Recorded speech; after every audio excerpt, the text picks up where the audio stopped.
These guys have massive teeth. Rear up similar to a cobra. These guys are from the Amazon. Full, complete reptile room tour. Like I said, these guys are rear-fanged, mildly venomous.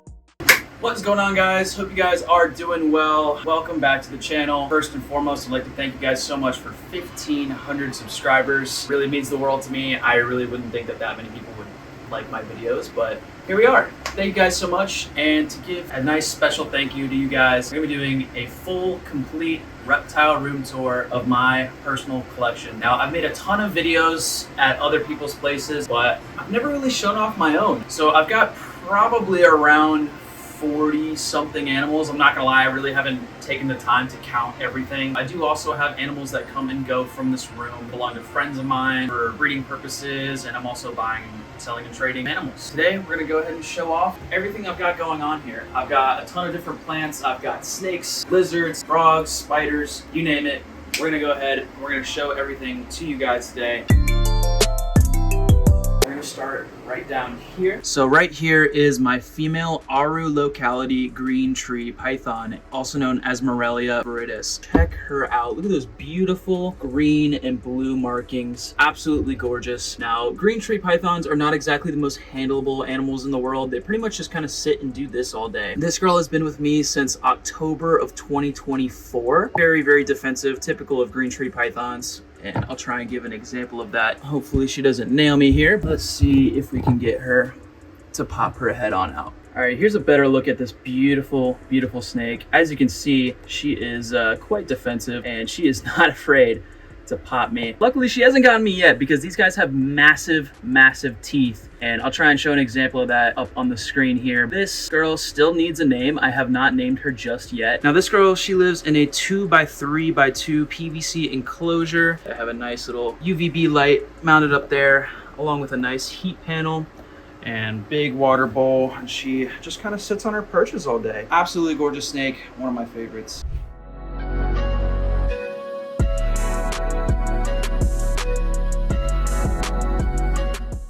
All right, these next couple of animals are some of my favorite animals in my collection. Down here is Padme and her boyfriend. These are red-tail rat snakes. Now, these are silver phase locality animals. So I believe that these guys come off the island of Java, directly from Indonesia. Now, this girl, when I first got her, was an absolutely just horrific import. RI, really skinny. I put a lot of work into raising this animal and getting it healthy and happy, and now she's full of spice and full of life. Now, these guys have been paired up for a couple months now. The male belongs to a friend of mine. Shout out to Cameron. Of course, we have a nice arboreal setup down here. They love climbing all throughout Indonesia, so I try to kind of mimic that habitat as best as I can. Hopefully, she doesn't pop me, because this girl does not like me, and that is completely understandable. This is also a wild-caught snake, so she doesn't have the best interaction with people in her past. That kind of emotional scarring does occur in animals, and so she associates human with bad. But I love her. So I don't know if you can see these guys back there. Those are red-tail rat snakes. So this girl right here is my female. This is my male, who is not happy. As you can see, he has a gorgeous bright green head. Super freaking cool. Now, these guys have a defensive mechanism that's almost similar to a cobra. Well, they'll rear up like that and inflate their neck. And as you can see, he is also doing some tail wagging. He's basically saying, get out of my territory. And as you can see, that right there, that is Padme. That is my female. He's about to pop me. Very pretty snakes. Absolutely gorgeous. I've had these guys paired up for a little bit, and so far I haven't seen any true copulation, but I've been pounding them with food and spraying them down, making sure that they feel nice and comfortable. Look at him go. That's so cool.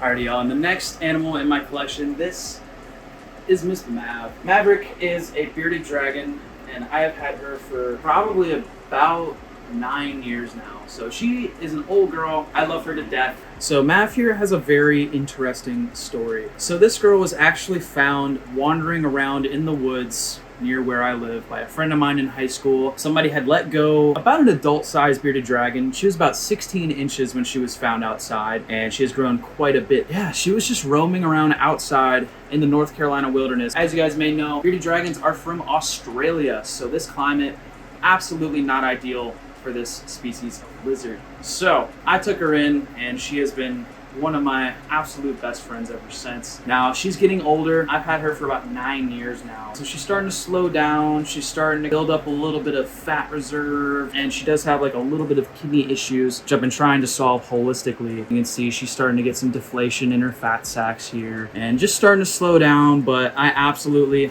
love this animal with all of my heart. Of course, this animal was first found. The name Maverick just was assumed to be a boy, so now we call her Miss Mav, now that we know that she is a girl. Beautiful bearded dragon. Honestly, I'm not like the biggest fan of bearded dragons, but she has absolutely just stolen my heart. I never intended on ever keeping a bearded dragon until I just so happened to get one. I absolutely just adore her. So this is her tank. Her tank is a built-out bioactive terrarium. It is a 4x2x2 terrarium by the Gorgon's Head. Really great PVC enclosure company. She's got all sorts of sticks and logs and slate for her to climb around on, as well as I've got some live aloe plants and a snake plant here in the back. I like to give this girl a variety of different greens. This week she's getting collard greens, as well as combined with some butternut squash and radishes, which she has already eaten. I also give her a variety of bugs like hornworms, waxworms, butterworms, crickets, and superworms. So I like to give my animals a nice diverse diet. Here's Miss Mav. She's gonna go right back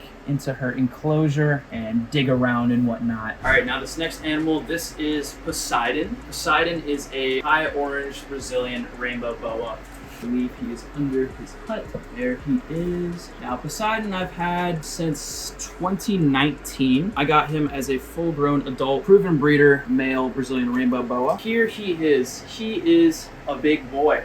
So he's right at about 6 feet long. I want to say the last time I measured him, he's about 6 feet 3 inches or so. Big, beautiful snake. Of course, he has that typical iridescence there. Now these guys are from the Amazon. Have that beautiful, beautiful iridescence all over their scales. Very calm, very nice demeanor on this guy. I absolutely love him, and I use him for some breeding projects with some friends of mine to produce more little baby Brazilian rainbow boas. Eventually I'll get him his own female. I've got a lot of interest in other projects right now before I get him an official girlfriend for the room. I absolutely love this snake.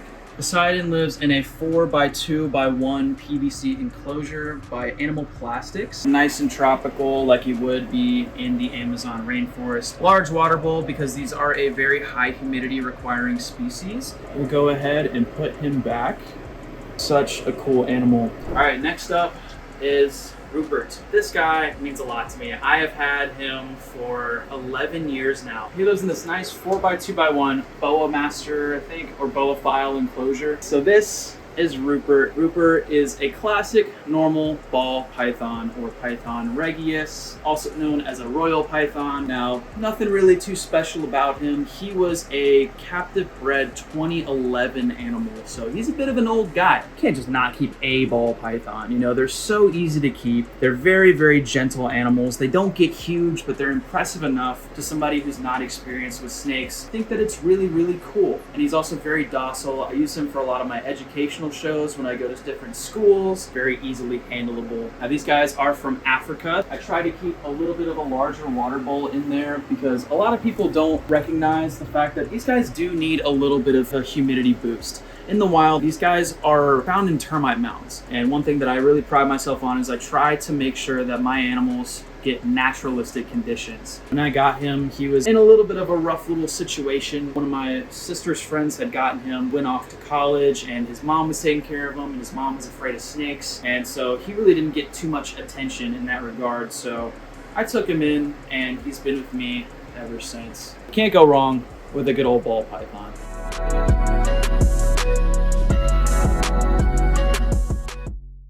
Alrighty, y'all, so coming over here towards my desk, I have this big 18 by 18 by 24 Exoterra enclosure, and this houses my trio of emerald swifts.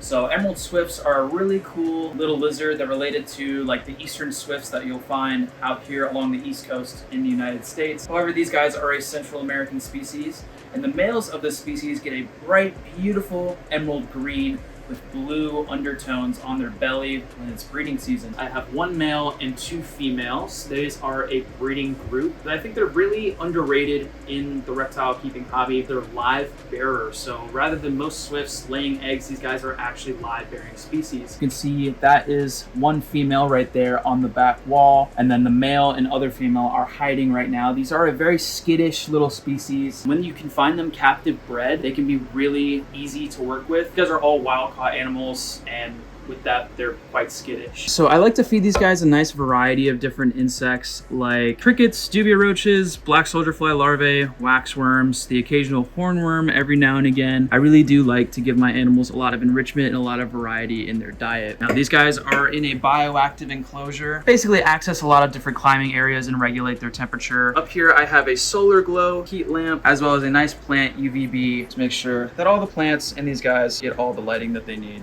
All right, moving over to this side of the room. Here I have an empty 40-gallon tank. I just got 4 brand new snakes for my birthday. You guys love to check out that video, but I do intend on putting one pair of those in here. Down in here, this is Sudoku. Sudoku is my mangrove snake. Mangrove snakes are rear-fanged, mildly venomous snakes, and this guy has a very gnarly attitude. We have a nice planted out bioactive enclosure. In here I have a couple different isopod species. I have some gestroids, some powder oranges like you can see right there, and I've also got dwarf whites and a whole lot of springtails. Got this nice little plant back here, tucked way back in the corner is Sudoku, who is unfortunately hiding out. Now, these guys are a nocturnal animal, so he does come out and peruse at night. He just kind of sleeps throughout the day. Like I said, these guys are rear-fanged, mildly venomous, meaning they have a primitive venom delivery system, tiny little fang in the back of their mouth. Now, the venom on these guys isn't too serious. It's not going to be something life-threatening. It's basically just going to be some swelling and some discoloration. Overall, just not a pleasant time. You might get a little nausea. Nothing too crazy. I spray these guys down about once a day. Move on to the next. So down in this log, this is Disco. Disco is a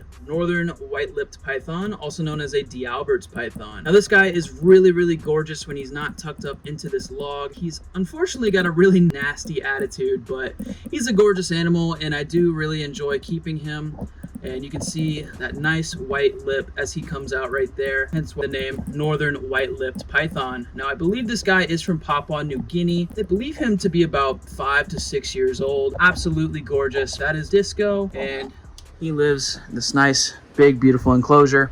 Alrighty guys, so now moving over to this big white shelving unit. Over here is where I keep all of my spiders and my one frog, and then I have some lizards and some snakes. So we'll go ahead and we'll start up top with some arachnids. So up here, this is Sabbath. Sabbath is a Brazilian black tarantula, also known as Dramastrola pulchra. She is absolutely gorgeous. She's about 3 years old or so now. Very cool. Now these guys are also called the black labs of the tarantula world because these guys are generally pretty sweet. I really don't handle my tarantulas all that often as I don't really see it necessary to disturb them, but I'll actually take her out every now and again and let her crawl on my hands. She is very sweet and just overall an absolutely fantastic tarantula species. She lives in this nice little critter keeper with a nice little piece of cork bark. She always buries her water bowl, so I just kind of spray water in there and she'll drink as she pleases. I feed her a variety of insect prey, so yesterday she got a superworm, as well as I do give her crickets and the occasional hornworm. Really cool,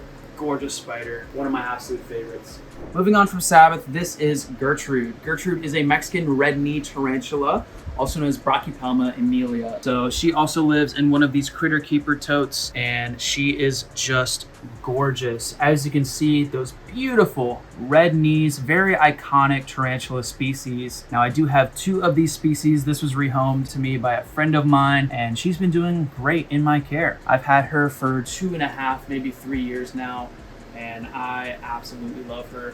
Unfortunately, she does not like to be held, but she looks absolutely gorgeous. I actually just kind of hangs out in her enclosure. So something that some of you guys may not be aware of is spiders actually shed their skin just like snakes. So in my hand is actually Gertrude's most recent molt. And as you can see, they get brand new everything, even down to the fangs. You can see a big set of fangs right there. And basically what they do is they flip over and they slowly wriggle out of that old skin and they get a nice new one. So something very, very cool that some of you guys may not be too familiar with. That is Gertrude's old set of clothes. This is Miss Majesty. Miss Majesty is a green bottle blue tarantula, also known as Chromatopelma cyanocubensis. Now, this girl is absolutely gorgeous. You guys might have seen the short where I actually showed me making this enclosure. This is a makeup case that I found at a thrift store. I custom made this enclosure with excavator clay, and I put a nice little skull in there, but check her out. Now, you can see those absolutely gorgeous, beautiful blues and green colorations right there.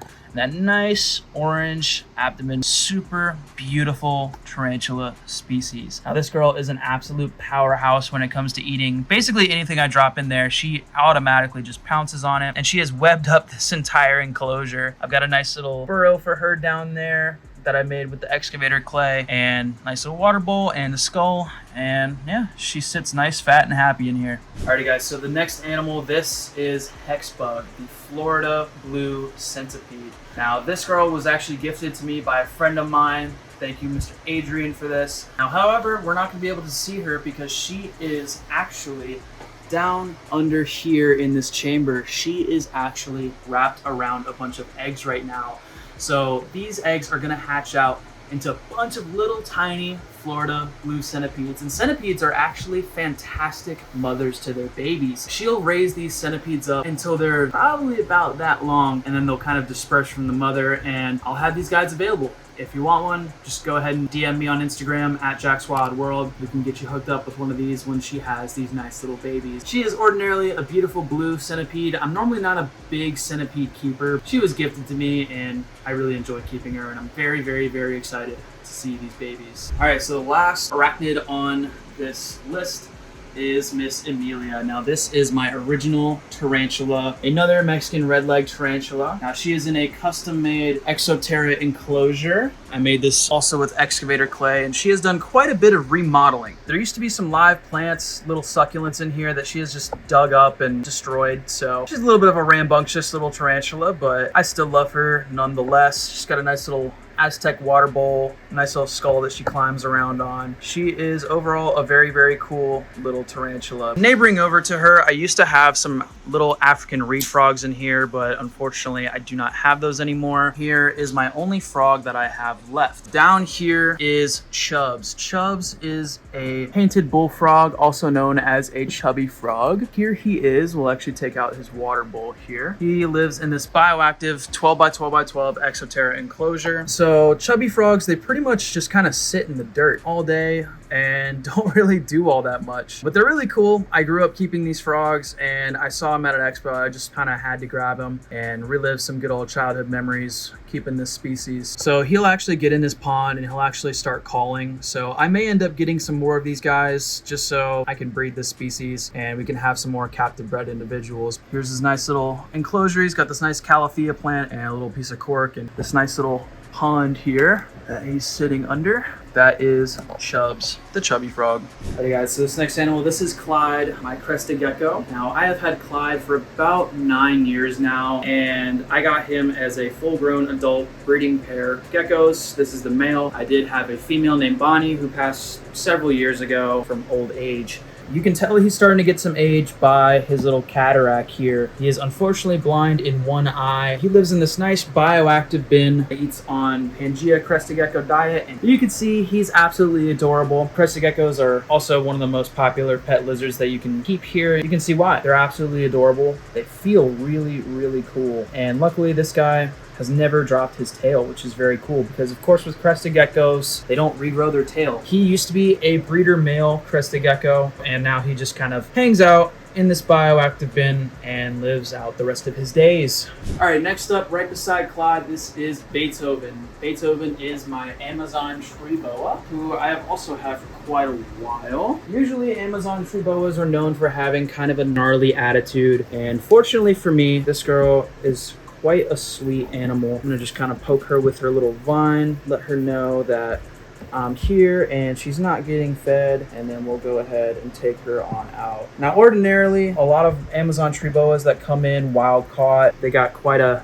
gnarly little attitude. This girl is a nice captive bred Amazon tree boa, and her personality definitely reflects that. She is a very, very sweet ATB, and I absolutely just love her to death. If you're ever looking to get into arboreal snakes, Amazon tree boas are a very good beginner animal. Kind of get used to handling. A little intimidating because they have that kind of S-ed up pose, and they look like they're gonna strike, but in reality, that's just the way their body is. She was a beautiful Halloween phase Amazon tree boa, and as she's shed and grown over the years, that orange pattern just kind of faded into what's known as a regular garden phase. Now, these guys are very polymorphic animals, meaning that these guys can have a ton of different colors in a litter. These are live bearing snakes. In one litter, you can have some that look like this. You can have yellows, oranges, reds. You can have a lot of different colors that come out of a litter of Amazon tree boas. I feed this girl hopper mice, small mice, because these guys are arboreal. You don't want to feed them anything too big because these guys need to be agile for getting around in the trees. Beethoven,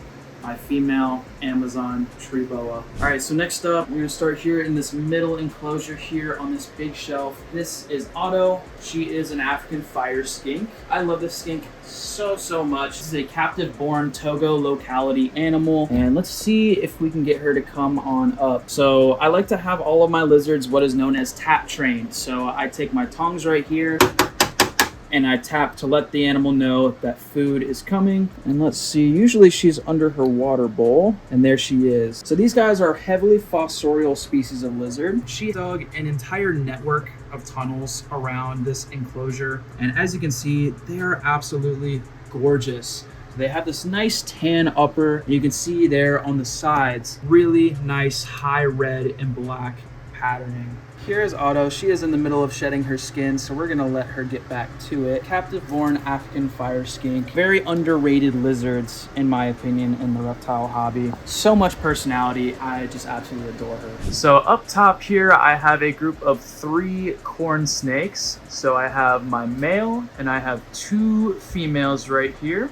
Let's go ahead and get them down for you. Now, I did just feed these guys yesterday, so I'm not going to be taking these guys out. This is Starch. Starch is an Okatee male corn snake. Look at those beautiful orange and red colorations. I mean, you really can't go wrong with a classic corn snake. These guys are absolutely amazing pets. These were the first snakes that I ever started keeping way back when I was a kid. They're just amazing. I do have 4 of them in my collection. He is a gorgeous little corn snake. Alrighty, so the next corn snake that I have here is this girl. Her name is Opal, and she is an opal corn snake. I know, very creative. So this is a hypomelanistic to a lavender. And as you can see, she's got a big old food bolus because these guys all ate small rats yesterday.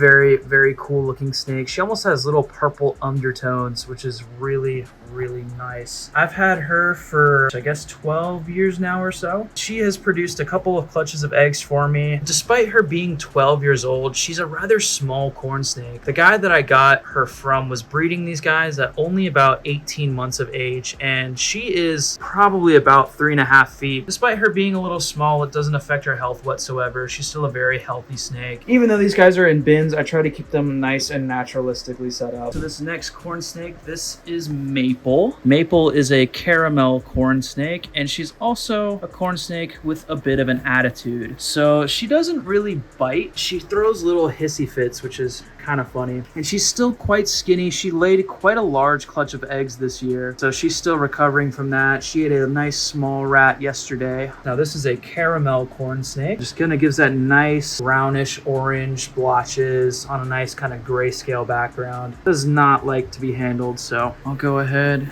close her on up, and we'll move on to the next. Moving on, this right here is the last corn snake in my collection. Down here is Blaze. So Blaze is actually the second snake that I ever had. I have had this guy for 15 years now. I got him for my birthday when I was a real little kid. He is what was labeled as a tangerine striped creamsicle corn snake. I'm not entirely sure on the genetics of this animal due to the fact that it was so long ago, but the creamsicle gene is essentially made of a hybridization between a corn snake and an emery rat snake. As you can see, just a gorgeous animal. I mean, just a nice orange snake with those 4 lines going right down the middle. He is an absolute sweetheart. Like I said, I've had him for 15 years now, and he's never bitten, never struck. Here's a little bit more of a up-close look. I just fed this guy yesterday, so I'm gonna be kind of gentle on his handling just to make sure he doesn't regurgitate. What a beautiful snake. I mean, it really just does not get prettier than that. And I would love to keep this guy's genetic line going, but I've never seen another corn snake like him since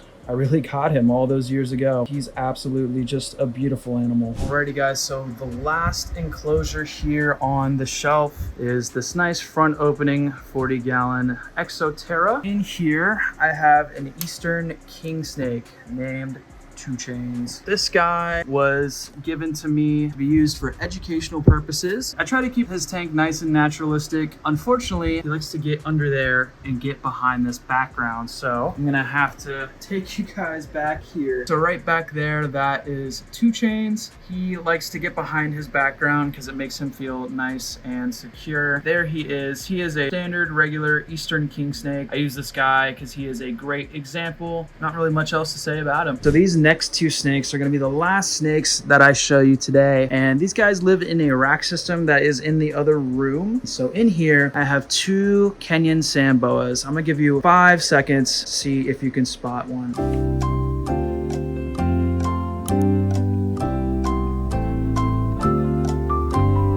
And if you take a good look right here, you can see just poking out of the sand, this is Reginald, my normal Kenyan sand boa. He likes to hide, of course, in the dirt because he is a sand boa. So I have had this guy for roughly about 9 years or so. I got him way back in 2016, I believe. He's just your normal run-of-the-mill sand boa. He's very, very sweet. He's a little cage defensive every now and again. I really love Kenyan sand boas because they have such a derpy little face. They use that face to bury through the sand in the wild. I really love just how their little eyes just kind of sit there and prop on top of their head. I just kind of keep them in this little rack system here with a little skull and a water bowl that I just kind of messed up a little bit. Now over here is Diggy. So Diggy was brought to me by a friend of mine when she no longer wanted him. There he is. So Diggy is a rather cage defensive little sand boa. So right here, this is Diggy. He has a little bit of an attitude. He does not like being messed with inside of his enclosure, but once you get him out, he's normally just fine. Same cute little shovel nose that these guys have. As you can see, he's a little huffy and puffy. And I've had him for probably about 4, maybe 5 years now, and he's very particular. He only likes to eat pinky mice and the occasional fuzzy. I've been trying to size him up to hoppers, but he just doesn't like it, so I just feed him multiple pinkies every time I feed him. He's a little smaller than he probably should be, but he's still a pretty healthy animal. I'm gonna go ahead and throw these gorgeous little guys back in the rack system. Alrighty guys, so next up in the reptile room is I have this nice little plant shelf here I'll use clippings of in my enclosures. I'm actually also culturing some moss, so we have some live sphagnum moss here. I have 4 species of mosses that I'm currently culturing. Got some other assorted little plants here. These guys, this nice little elephant ear here, philodendron pink princess, and a couple of other just assorted plant species that I just think makes the room look a lot cooler. And I have everybody here on a nice 12-hour day-night cycle. And yeah, essentially this is pretty much the reptile room for right now. Now these 2 enclosures, I'm going to be having some animals go in there very soon. I have 4 new snakes that are currently being quarantined, and as soon as they're quarantined, they may go into here. I may build out a couple new setups for them. But anyway guys, thank you guys so much for watching today's video. I will leave a little disclaimer here that we did not get into any of the venomous portion of my collection, which will be in an entirely new video. So this is the non-venomous reptile collection tour. Anyways, guys, I really hope you guys enjoyed today's video. Thank you so much for watching. Leave a like if you enjoyed it. Give me some suggestions on some names of some animals. And if you guys like a nice reptile collection tour update, this room is constantly changing. So if you guys want, I can do monthly updates on exactly what happens in the room, because I'm constantly adding new animals, new setups, new this, that, the other. I'm really happy with how it's like turning out so far, and it's something that I've never highlighted yet on the channel before. This is my own personal reptile collection. I hope you guys really enjoyed it, and I will see you guys on the next one. Peace.